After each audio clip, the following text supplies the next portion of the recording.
Caribbean Airlines Limited receives a harsh review from the Joint Select Committee of Parliament, as JSC Chairman David Small describes as mind-boggling the information coming out of an inquiry into the state enterprise.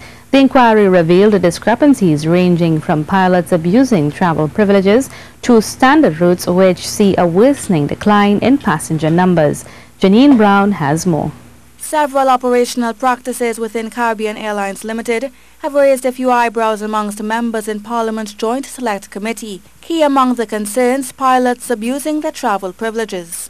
We requested from the company a schedule showing how many jump seats for trips were taken by pilots for personal use. And as we reported previously, there was more than one individual who ran up very high numbers. We couldn't understand how could one man make 100 free jump seat personal trips a year. 100. I mean, when do you work?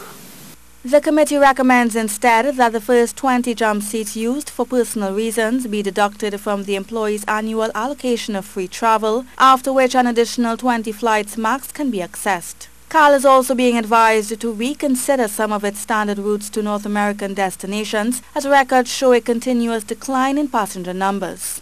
Where over the past 5 years, there have been unabated trend of declining passenger numbers and massive financial losses.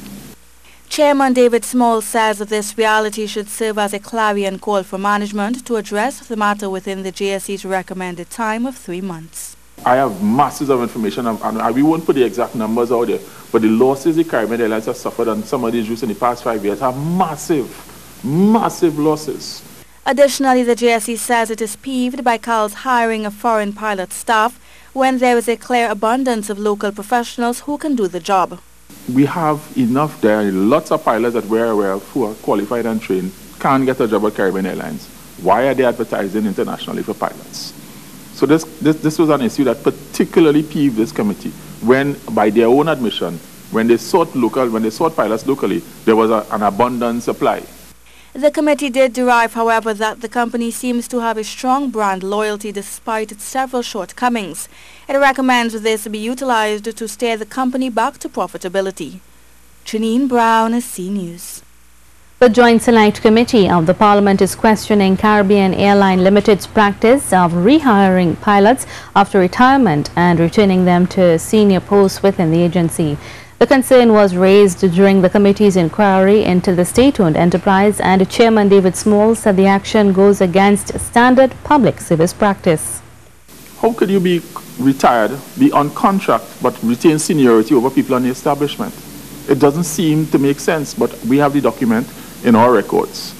So that was a sweetheart arrangement, a sweetheart deal that clearly benefited a particular group of employees. I know many retired permanent secretaries who are very happy to get other contracts to continue working, and they certainly don't start at the highest level that they stop working at.